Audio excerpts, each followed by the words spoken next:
Hello all, welcome to our channel Vidyavedika. ఈరోజు మరొక సెషన్లో అడిగినటువంటి తెలుగు క్వశ్చన్స్ చూద్దాం. చూడండి, 31 పై పద్యము ఎవరిని గురించి కీర్తించుచున్నది అని ఇవ్వడం జరిగింది. సుడిగొన రామపాదములు సోకిన ధూళి వహించి, అంటే రాయి కూడా కాంతలాగా అంటే స్త్రీగా మారింది రాముని పాదాలు తాకి అని ఈ పద్యం రాముని గురించి వివరించుచున్నది. సో ఆన్సర్ వచ్చేసి రాముడు, ఆప్షన్ 2. పై పద్యంలో సంశయంలో మునిగిన భక్తుడెవరు అని ఉంది. సో అక్కడ మనకు థర్డ్ లైన్ చూడండి, సంశయాత్ముడై కడిగే గుహుండు అని ఉంది. సో గుహుడు అనేది ఆన్సర్ అనమాట, ఆప్షన్ 3. నెక్స్ట్ ఒక గద్యం ఇచ్చి దానికి సంబంధించిన క్వశ్చన్ ఇవ్వడం జరిగింది. చూడండి, ఏ కావ్య సాంప్రదాయాన్ని నన్నచోరుడు కొత్తగా ప్రవేశపెట్టాడు అంటే వర్ణనలు, ఆప్షన్ 1 కరెక్ట్. నెక్స్ట్ ఇక్కడ నన్నచోడుడి కన్నా ముందు కుమార సంభవం కావ్యాన్ని ఎంతమంది రాశారు అని అడిగాడు. ఆప్షన్ 2 ఆన్సర్ అనమాట, ఇద్దరు రాశారు నన్నచోడుడి కన్నా ముందు. నెక్స్ట్ సందేశం పాఠ్యాంశ ప్రక్రియ, ఆప్షన్ 4 ఖండకావ్యం.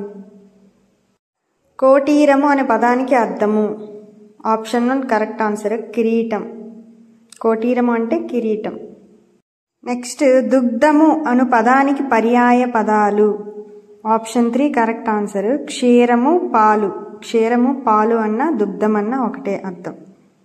నెక్స్ట్ ఆహారం పదానికి వికృతి, ఆహారం పదానికి వికృతి ఓగిరం, ఆప్షన్ 3 కరెక్ట్ 1. నెక్స్ట్ రసము పదానికి నానార్థాలు, ఆప్షన్ 1 కరెక్ట్ ఆన్సర్, రుచి జలము. రుచి జలం అనునివి రసము పదానికి నానార్థాలు. క్రింది వానిలో జాతీయం కానిది, చెక్కు చెదరలేదు, అరణ్యరోదన, ఆరితేరిన, ఆనందమైన, ఆప్షన్ 4 కరెక్ట్ 1. ఆనందమైన అనేది జాతీయం కాదు. ఊరంతటికి ఒకటే దుప్పటి ఏంటది, ఆకాశం. ఇది ఒక పొడుపు కదా, option 3 correct answer. Next question, full stop అనగా, ఫుల్ స్టాప్ అంటే పూర్ణ విరామ చిహ్నము, option 1 correct answer. Next question, పుస్తకానికి అందమైన అట్ట వేశారు, ఈ వాక్యంలో విశేషణం. విశేషణం అంటే గుణాన్ని తెలియజేసేది. So option 2 correct 1. అందమైన అనేది అక్కడ విశేషణం. పరుల కొరకు జీవించుము, అక్కడ కొరకు అనేది విభక్తి, కొరకున్ కై అనేది చతుర్థి విభక్తి. So option 2 correct 1. క్రింది వాళ్ళలో ద్విత్వాక్షర పదం కానిది, ద్విత్వాక్షరం అంటే ఒక హల్లుకి అదే హల్లు ఒత్తు ఉండాలన్నమాట. సో అలా లేనిదేంటి, అన్యాలో నా కింద యావత్తుంది. So option 3 correct 1. అన్య అనేది ద్విత్వాక్షర పదం కాదు. క్రింది వానిలో నిత్య ఏకవచనం కానిది, లోహాలన్నీ నిత్య ఏకవచనాలు అవుతాయి. సో పెసలు అనేది నిత్య బహువచనం అనమాట. సో ఆప్షన్ 4 పెసలు అనేది నిత్య ఏకవచనం కాదు. నెక్స్ట్ గాయని పదానికి పురుషవాచక పదం, ఆప్షన్ 1 కరెక్ట్, గాయకుడు. రెండు దిక్కులు ఏ సమాసం, సంఖ్యాపదం పూర్వపదంగా ఉంది కాబట్టి ఆప్షన్ 1 ద్విగు సమాసం కరెక్ట్ ఆన్సర్.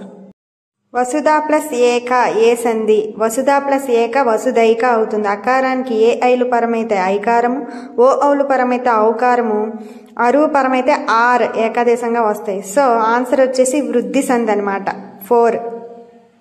నెక్స్ట్ ఆహాహా పదంలోని సంధి, ఆహా ప్లస్ ఆహా ఆమ్రేడిత సంధి, ఆప్షన్ 3 కరెక్ట్. క్రింది వాటిలో ఓష్ట్యాలు అంటే పెదవులతో పలికేవి, ఆప్షన్ 1 కరెక్ట్, ఊ ఊ పా పా మొదలైనవి. విద్యార్థులు సవర్ణ దీర్ఘ సంధి ఏర్పడే విధానాన్ని గుర్తించడం అనేది వివృత లక్ష్యం, ఆప్షన్ 2 కరెక్ట్. సీత ఎందుకు బాధపడింది, అక్కడ ప్రశ్న వేశారు కాబట్టి అది ప్రశ్నార్థక వాక్యము, ఆప్షన్ 2 కరెక్ట్ 1. నెక్స్ట్ వాడు బడికి వడివడిగా వచ్చాడు, ఇందులో ఒకే హల్లు పునరావృతంగా వచ్చింది, డి డి డి అని. సో ఒకే హల్లు పునరావృతంగా వస్తే అది వృత్యానుప్రాస, option 1 correct answer. Next question, నజబజ జజర అనే గణాలు ఉన్న పద్యము, ఆప్షన్ 2 కరెక్ట్ 1 చంపకమాల. విద్యార్థుల్లో అశ్రద్ధను పోగొట్టాలంటే చేయవలసింది ఏంటి, స్థాయికి మించిన విషయాలు చెప్పడమా కాదు, సిలబస్ త్వరగా చెప్పడమా కాదు, ఆసక్తి లేని విషయాలు బోధించడమా కాదు. 4th 1 correct answer. బోధనోపకరణాలు అంటే TLM చూపిస్తూ శ్రద్ధను పెంచడం. నెక్స్ట్ మన దేశంలో కృత్యాధార పద్ధతిని మొదట ప్రస్తావించిన committee Eswaribai Patel committee, option 1 correct. దృశ్య శ్రవణ ఉపకరణం కానిది, పప్పెట్ షో, తోలుబొమ్మలాటలు, వీడియో చిత్రాలు, పోస్టర్లు. పోస్టర్లో మనం వినడానికి ఏమి ఉండదు కాబట్టి పోస్టర్లు అనేది దృశ్య శ్రవణ ఉపకరణం కాదు, ఆప్షన్ 4 కరెక్ట్ 1.